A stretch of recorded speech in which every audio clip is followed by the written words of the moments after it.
Thank you, Aurelia. Welcome, everybody. Good to see you. Good to see some familiar faces. Amy, welcome. I owe you an email, Amy, and you're in Africa. So I said, welcome to Africa, but you're already there. And I think there's people from all over. I know you're probably in Switzerland, Joshua, and maybe in Germany, and Christophe probably in Paris. And so it's good to have so many faces on today. The topic is largely around one of the pillars of the Regenerative Alliance, which is nature, but also others and also self, the three pillars of Regenerative Alliance. And Dimitri will take us into that. Before, I want to say that Aurelia is really putting together, along with Christophe, roundtables, generally on a monthly basis, and this is one of them. So thank you, Aurelia, for setting this up and guiding us into the breakouts and so forth. Dimitri, let me give a brief introduction, and then we'll get right into it. So Dimitri's a friend of many years. He is what maybe we'll call a conservation technologist. That means he brings together human communities, wildlife communities, and technology, and all with a very pro-social, pro-eco purpose. And the brand that he does that with, that he founded, is Bear Tree. And we'll learn more about that. Dimitri's a friend for many, many years, and he is someone I would describe as being very strategic, very friendly, very passionate, and very engaging. So let me start us off by saying, Dimitri, take us into your space. Maybe start us off with a story. Over to you. Amazing. Thank you, Randall. And great to see a lot of friendly faces here that I know pretty well. But firstly, just thank you to the Regenerative Alliance for creating this space and this roundtable and talking about a topic that I'm extremely passionate about, having committed the rest of my life to it. But to bring us into the space, I'm just going to share a screen just to make it a little bit more visual. And so you're not just seeing Randall and my face, but really, Baytree is a technology company. And the journey for me started, I guess, when I was born in South Africa, KwaZulu-Natal, rich within conservation, community, culture, and more specifically, and recently in 2019, when I did a trip across the continent for several months through several countries, I was based in this incredible spot at the base of Kilimanjaro called Arusha. And I was teaching at a school. And at this school, it was a pre-primary school. So there were youngsters between the ages of 2 to 7 years old, and their daily meal was a bowl of porridge. On my last day, I brought in pilau and some meat, and I'd never been in a room or a space where I'd seen these little faces enjoying food as much as they were. And I was deeply humbled, but it also broke me down a little bit, because today, I've learned that in the same village and in the same community, that these same people are being evicted from their land in order to implement conservation, well, I should say implement tourism as well as trophy hunting. And how they are being removed is through the government's firepower. So policemen and army military people are actually moving into these lands, removing these tribal traditions, and they are shooting people off their land. And to me, that is sad.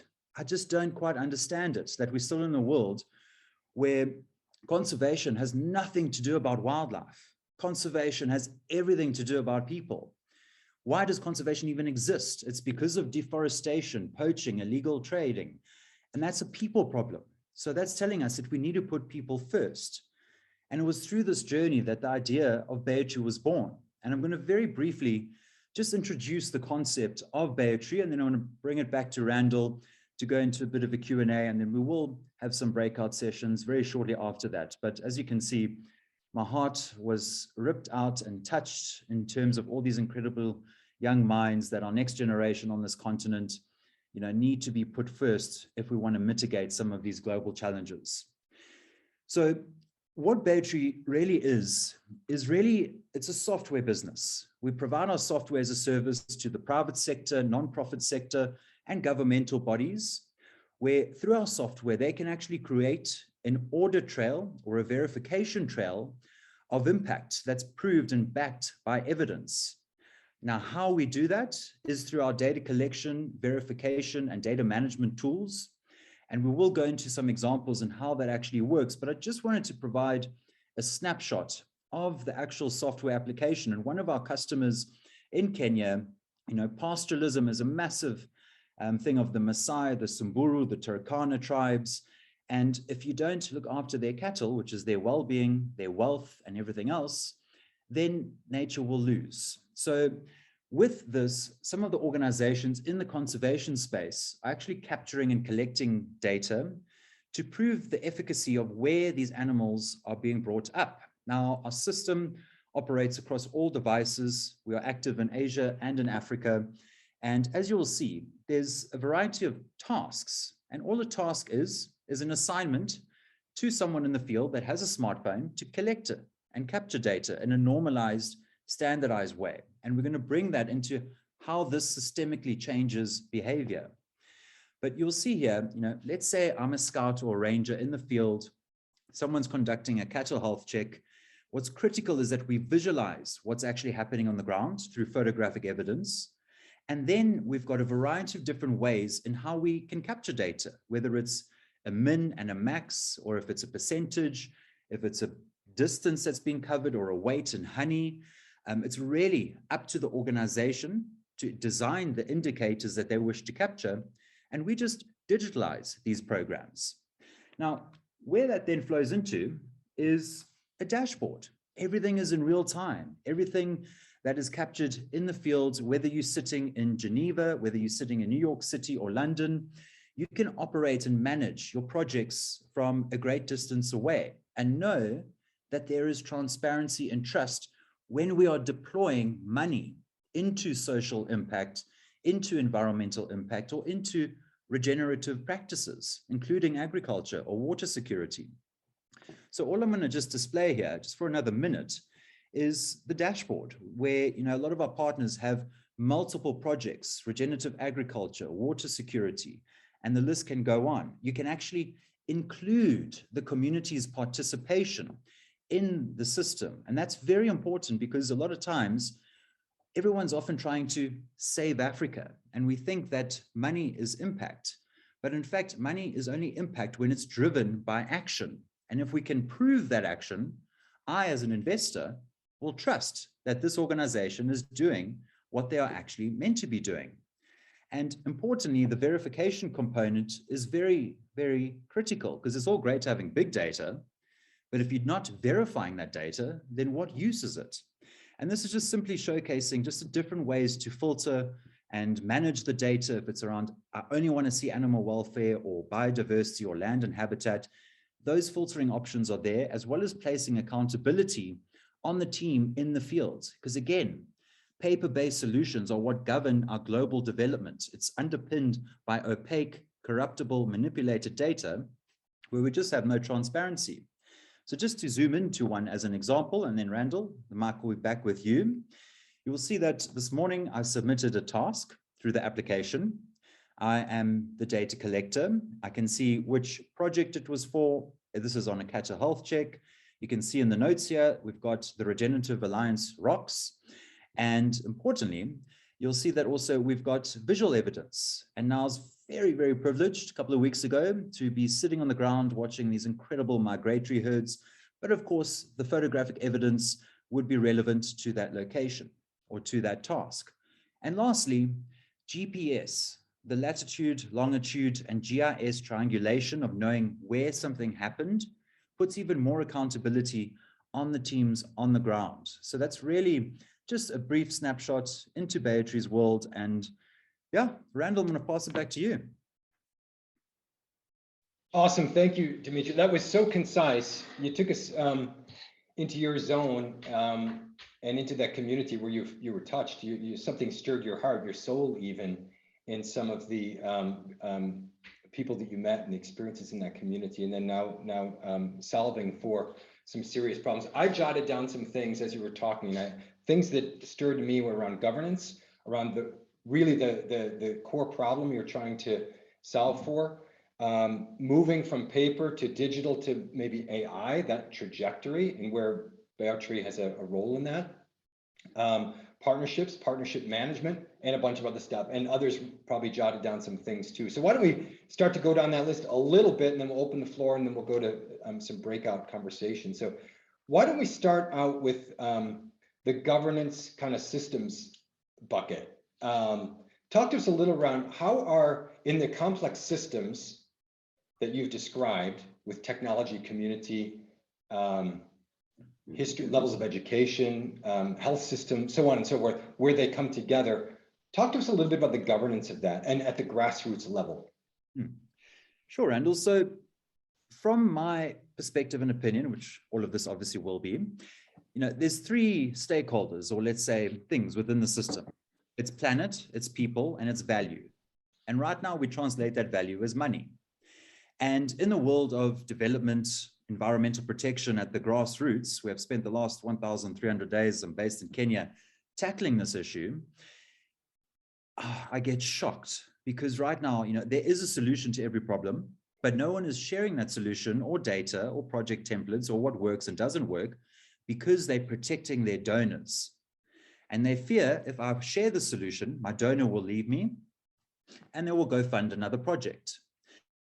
Now, what actually happens, I'm not going to say any names, but some of the largest organizations in the space of managing the united ecosystem of what it is we're trying to do, there's billions of dollars that go into funding, but only 5, maybe sometimes 10% of that money actually goes to project implementation and project execution.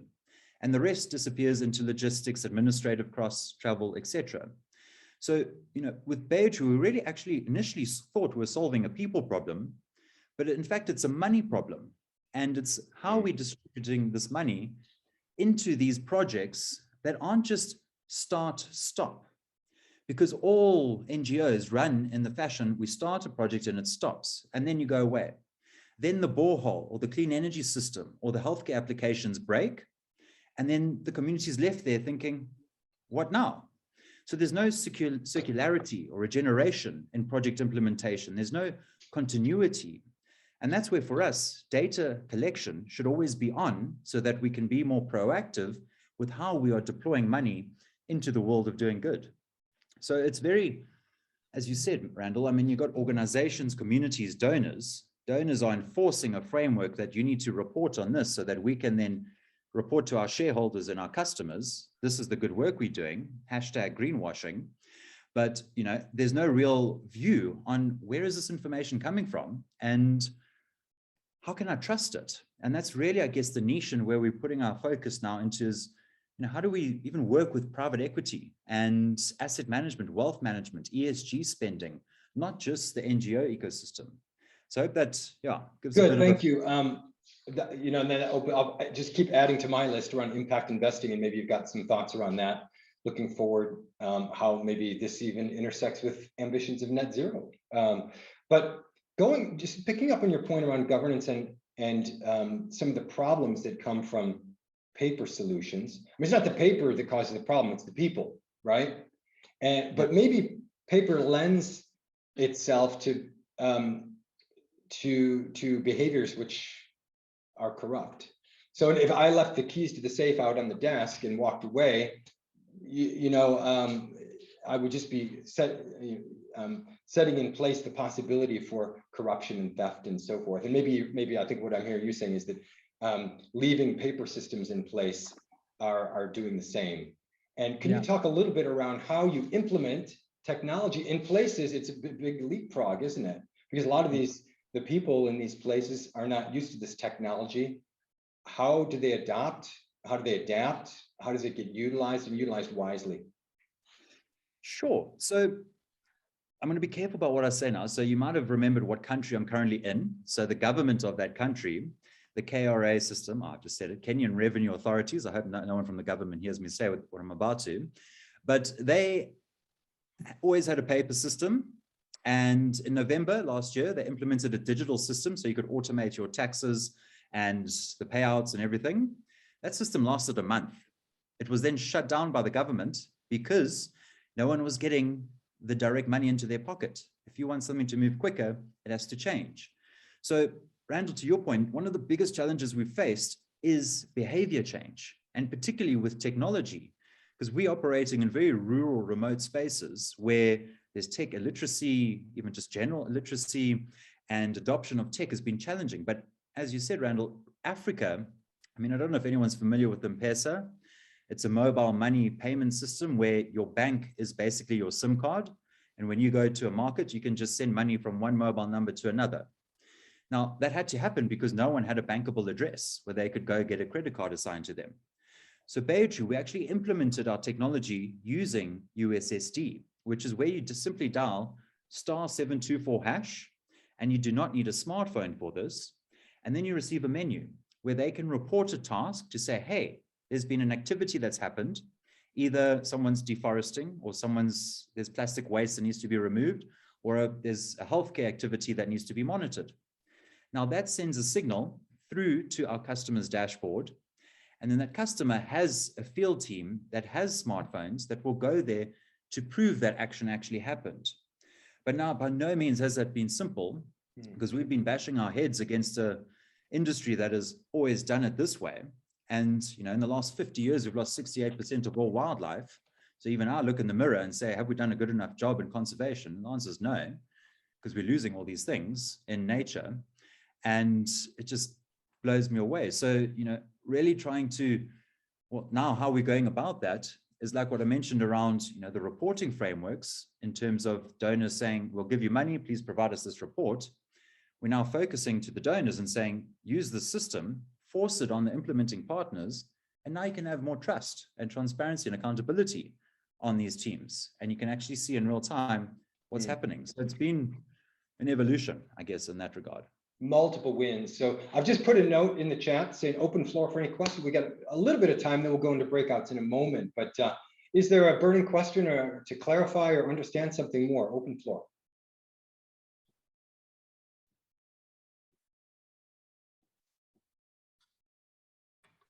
I love it. Thanks, Dimitri. I have a question about the, say, the underlying economic model or business model, thinking about how well, people like us can sustain or help sustain this. And I was thinking of, for example, which is obviously not a big scale solution, but it could be a beginning. Could people come and stay in these places and work there for a week and contribute to the cost of living and help people who are running these projects? And maybe secondly, are there some businesses that could, like, T-Mobile or Google, who could help to develop these business models? Because as you were saying, the sort of the charitable developmental approach often stops and it doesn't regenerate. So that's kind of what is on my mind. Thank you.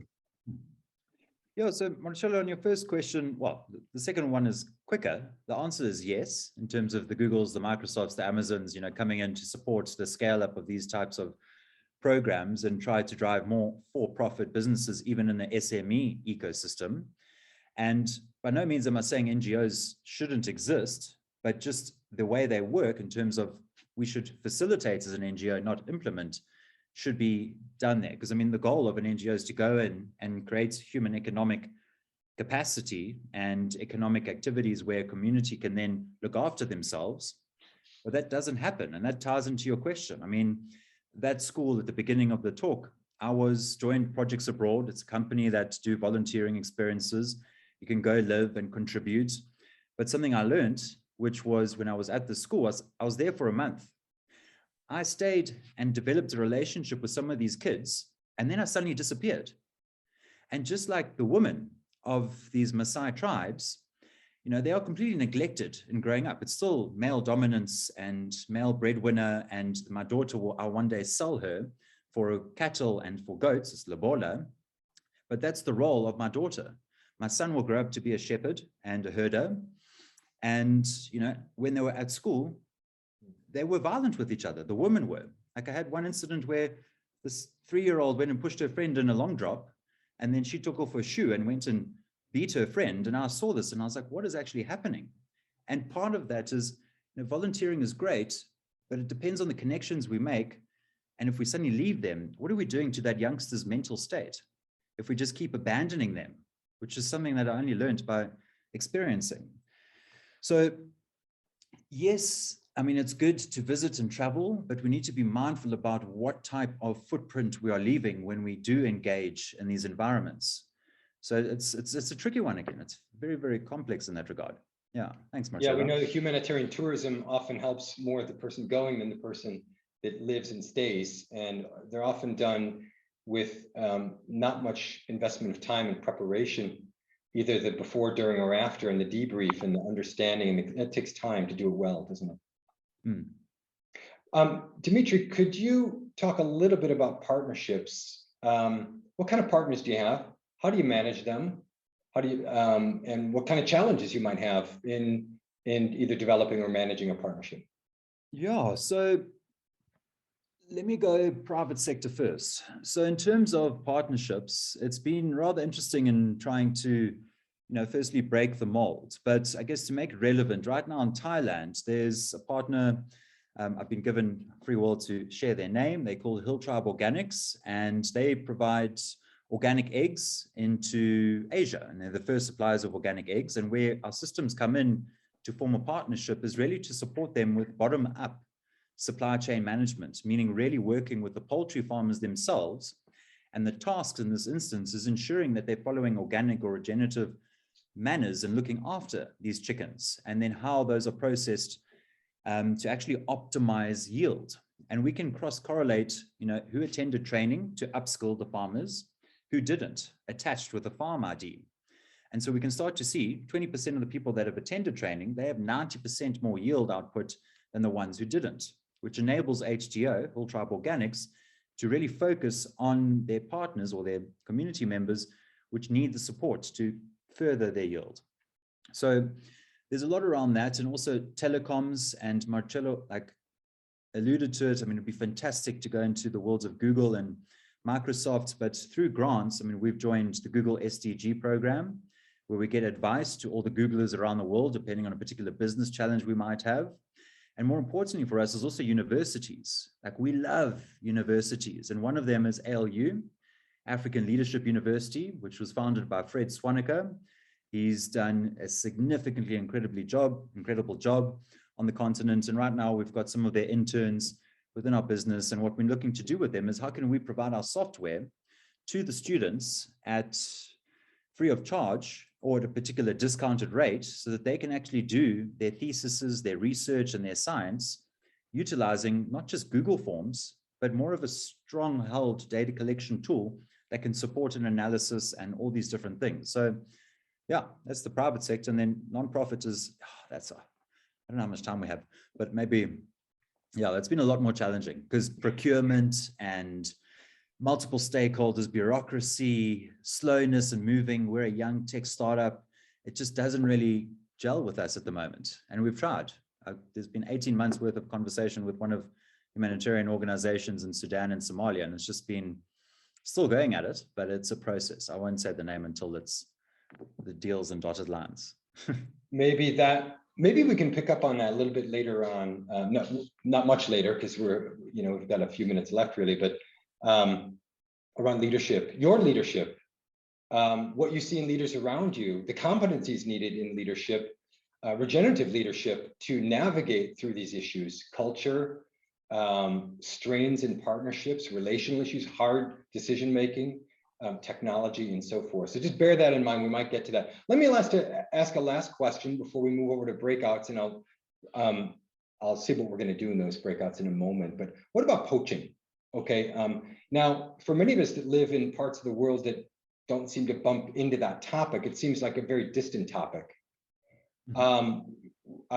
Maybe when we don't care about much, not because we're uncaring people, but it just doesn't touch our lives.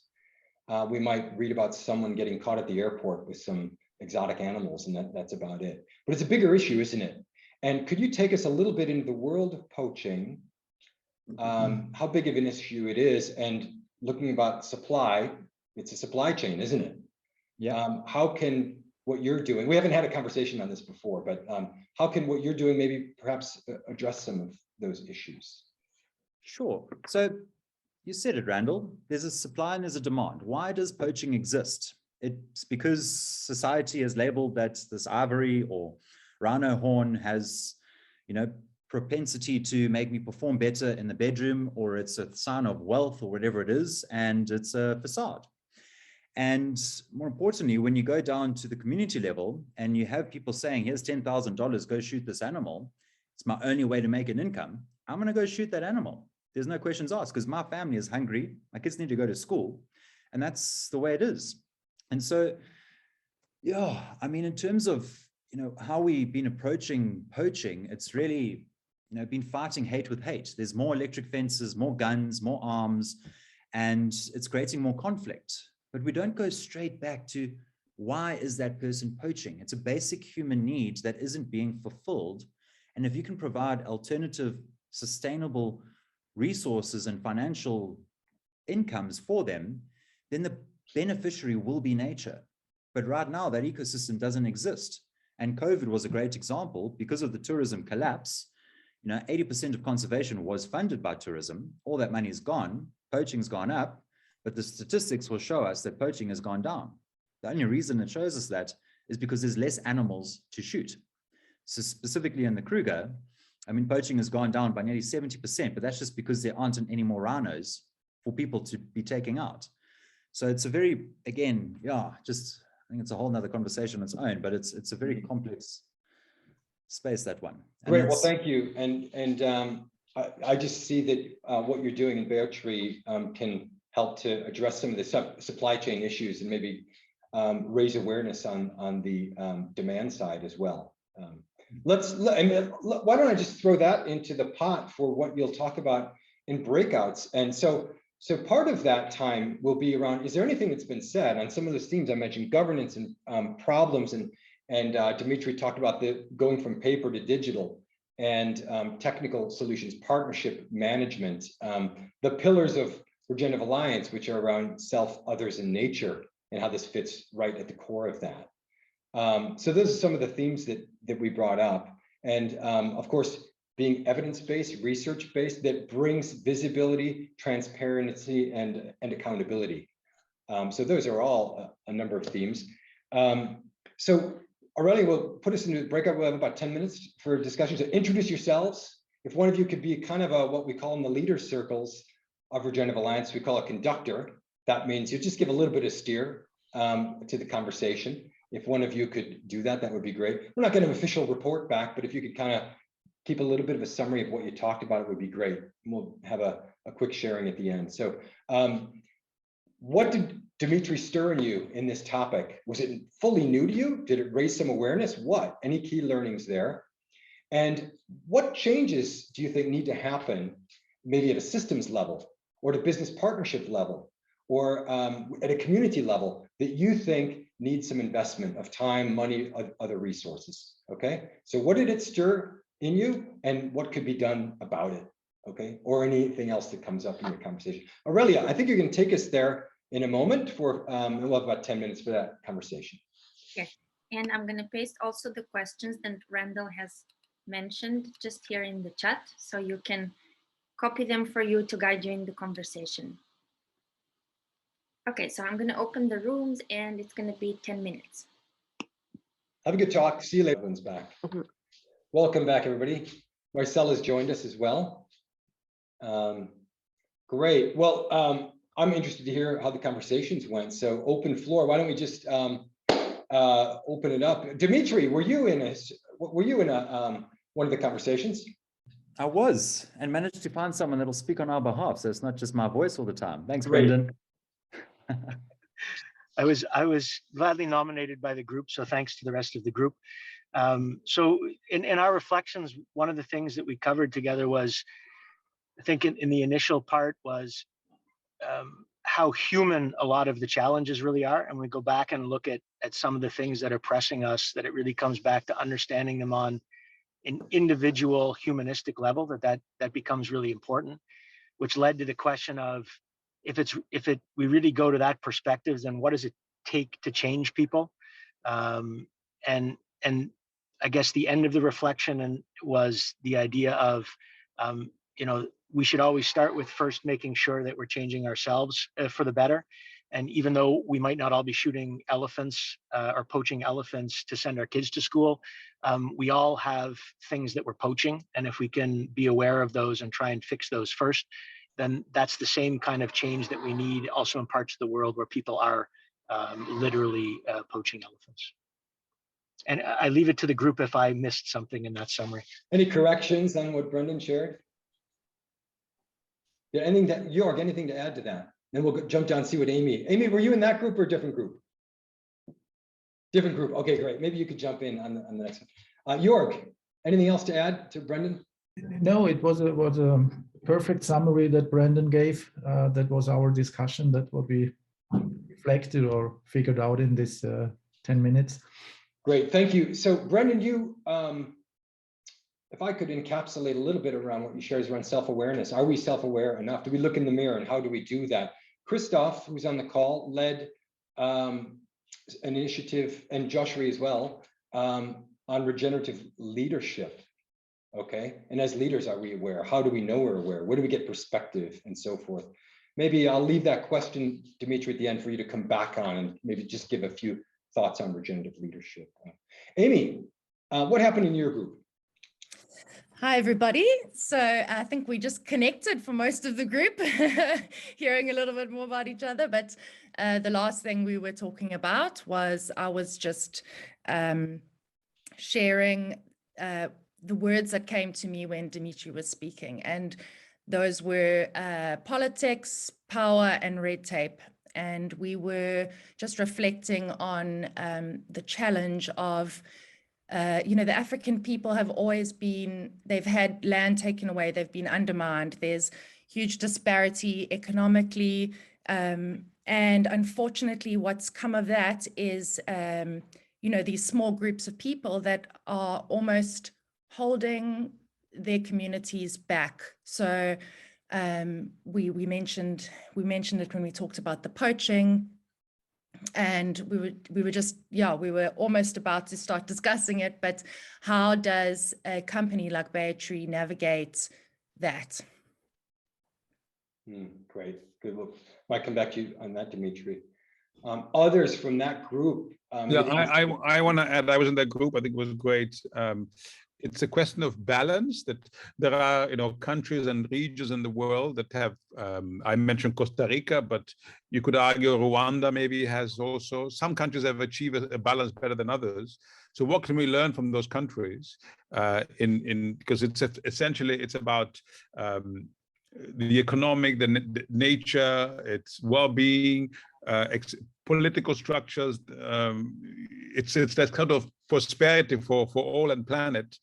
So there are examples of successes. So what can we learn from those successes? Marcello, question back to you. What gives you hope in the face of all these challenges and systems issues? Well, what gives me hope is I see, and this is my kind of buzzword, is there are a lot of social entrepreneurs and other entrepreneurs who are finding solutions. I mean, I just remember it now, thinking what Christophe is doing in Benin with the transportation company, for example, all kinds of businesses. In the world of B Corps, we have quite a few B Corps in Africa. Amazing, from coffee to travel, tourism, wine. So sometimes industries or businesses don't have a systemic impact, but they are essential to be able to have systemic impact. So without businesses in the sense of enterprises. So my really hope is finding more of these businesses and bringing them together so that we can have a systemic impact. Great, thank you. Marcella joined us. She's founder of an ag company. Marcella, do you have any thoughts around how,